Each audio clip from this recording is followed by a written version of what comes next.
What's going on, guys? What a weekend it was in sports.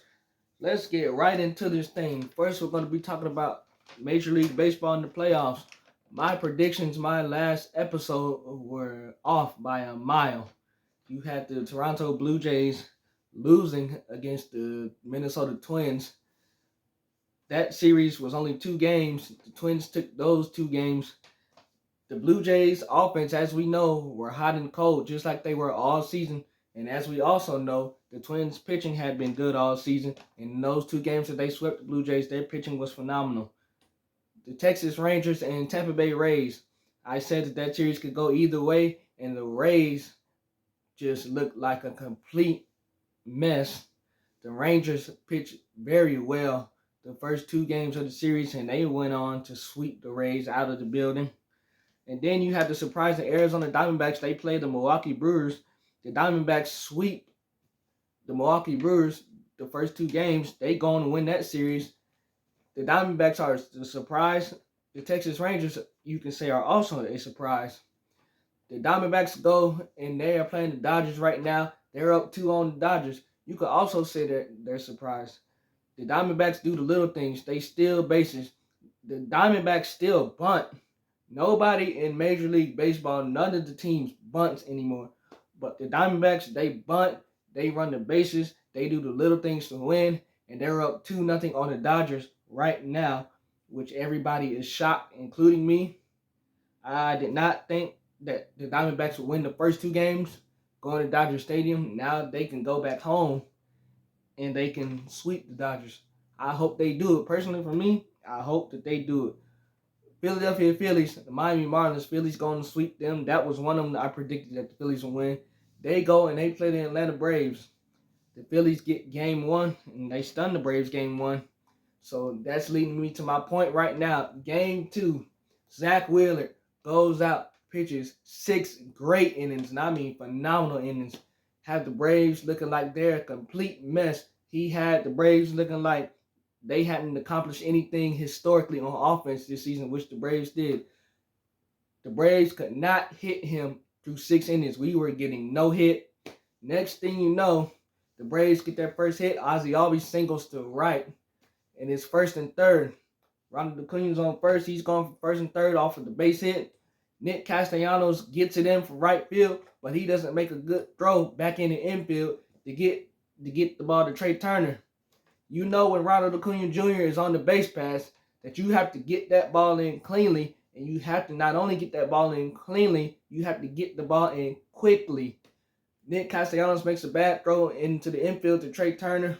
Trey Turner can't handle the throw. Ronald Acuna goes for 1st and 3rd. Next thing you know, it's a bad throw back in the infield. Ronald Acuna's coming home. It's 4-1 Atlanta. All you need in any game, playoffs included, all you need is a little bit of momentum. A little bit of momentum. That's all you need is a little bit of momentum. That one run was actually costly for the Phillies because on their side, they're thinking, okay, the Braves get 1 run. Okay, that's cool. Next inning, 7th inning, you have a runner on base, bottom of the 7th. Travis d'Arnaud comes up, hits a 2-run jack. It's 4-3. Zach Wheeler's knocked out of the game by Rob Thompson. Next thing you know, you go to the 8th inning. It's a runner on base. Austin Riley comes up and just hits a big 2-run jack to give the Braves a 5-4 lead. We go to the top of the 9th. Nick Castellanos hits one to the track to Michael Harris. I don't think that Michael Harris had no chance of catching the ball. He kind of climbs the bullpen wall like Spider-Man, makes a miraculous catch, throws it back into the infield. He missed both of his cutoff man, Orlando Arcia and Ozzie Albies. Right place, right time was Austin Riley to bag it up. He makes a snap throw back to first to double up Bryce Harper. Double play, game over. Braves come back and win. They stun the Phillies. Bryce Harper is getting the backlash because he didn't think that the ball was going to be caught, and he had already rounded second, and he had to go all the way back around second and try to get back to first. And before you know it, it was too late. The Braves were already getting the throwback in, double play, game over. Honestly, if I'm Bryce Harper, I'm thinking that ball is not going to be caught either. Because when it was hit off the bat, me personally, I was like, oh my goodness, Money Mike is not going to catch this ball. This ball is going to get over his head. Not even is it going to get over Money Mike's head. I thought it was a 2-run homer. Money Mike made a miraculous catch. I can't believe today even that he made the catch. I can't believe it. We stunned the Phillies. We shocked them. I think that's going to really mess with the Phillies. If the Braves come back and win the series, we're going to look back on that play. We're going to look back on this game too, that they messed that up. I can't believe it. I mean, we were shocked for 6 innings. We were shocked with what we were seeing. Zach Wheeler is the Phillies ace. He's a phenomenal pitcher. He pitched like it. But the Braves' offense this year was historic, so we were just shocked with what we were seeing. One problem that I have with Major League Baseball is the 1 and 2 seeds, they get a whole week off. I understand that you have the wild card, but the 1 and 2 seeds getting a whole week off is a problem. You're rusty. You're not the same. You try to play these games and you can't make it up. You try to play these interleague games and you can't make it, inter-squad games, and you can't make it up. You can't make it up. It's not the same. It doesn't have the same feeling. It doesn't have the same vibe. I don't care with any sport you play. If you don't play it for a while, you're going to be rusty. That's it. That's just like with me and bowling. If I don't bowl for like 2 weeks or however many weeks or months, bottom line, I'm going to be rusty. Same thing in baseball. These guys don't play for a week, they're rusty. So it's going to be interesting to see if baseball talks about this during the off season and how they plan to address this. Because a week off is good for the body, but it's not good when you have to come back and play a wild card team that has already been playing 2 or 3 games. They come back hot, you come back cold. That's a problem that I don't like. I hope that MLB addresses this during its offseason. The next topic I want to get into is Dak Prescott and the Dallas Cowboys losing 42-10 against the San Francisco Giants. Dak Prescott is the person in the quarterback who we always thought he was. When it's a big game, he doesn't show up. For whatever reason, Dak just does not show up. I will say this. Everybody is not built for pressure. Everybody is not built for pressure. You have people like, example, David Ortiz, Big Papi, Derek Jeter. Those former guys played baseball. When October hit, they hit.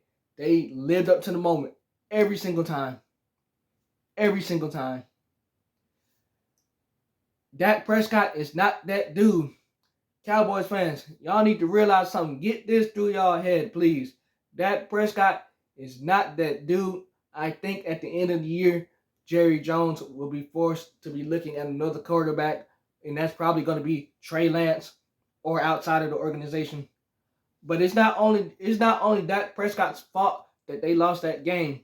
Micah Parsons and the Dallas Cowboys defense, y'all have been talking about how y'all are so historic, yet y'all allowed 42 points to the opposing team. Micah Parsons, you talk about how you want to beat the 49ers and how y'all are so great on defense. You only had 2 tackles. They shut you down. They took you out the game. Y'all Cowboys are just all talk. Y'all talk about what y'all gonna do, and then y'all let the 49ers smoke y'all 42-10. I mean, come on now. What's up? Y'all just didn't show up. You have people out here saying that the 4-1 Detroit Lions are ahead of y'all. Let's go, Detroit. I love to hear it. I love to hear that. Y'all are sorry, Dallas Cowboys. Y'all are really sorry.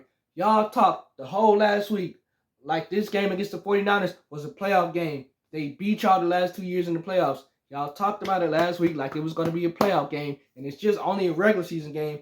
How y'all were going to do this, how y'all were going to do that. Y'all show up, y'all get smoked, but y'all defense is supposed to be so great, but they literally punked y'all.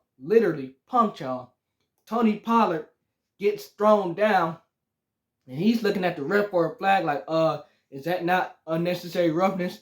That's just soft. I'm sorry, But that's just soft. It's football. You're going to get tackled. You're going to get thrown down. It's all a part of the game. Tony Pollard gets up, looking at the ref, crying, are you going to call a flag? Hey, bro, I got news for you. You didn't get the flag. Y'all didn't come with the physicality that y'all was supposed to come with. They punked y'all. And Dak Prescott still has those turnover problems that he had last year. He tried to pad his stats even though the game was over. Mike McCarthy should have took him out, really. Dak Prescott throws 3 interceptions. 3. Mike McCarthy, you're supposed to be calling plays. Y'all fired Kellen Moore and let Kellen Moore go to the San Diego Chargers, or the Los Angeles Chargers, that matter. Y'all let him go there. Y'all fire him. Now Mike McCarthy's calling plays. Hey, man, you calling the plays now. You supposed to be this offensive genius, this offensive wizard, and most of y'all points this season have been scored by the defense and not your offense.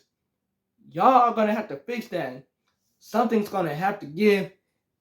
I said it before the season started. It's either Mike McCarthy or it's Dak Prescott. If this season doesn't go well, somebody's going to be out of there. I think it's going to be Mike McCarthy the first to go because the blame always falls on the coach before it falls on the player. So I am glad that the Cowboys lost. Y'all need to stop doing all that talking and just play the game. That's all I have for you guys. Thank you. Make sure you like and subscribe, and we out of here.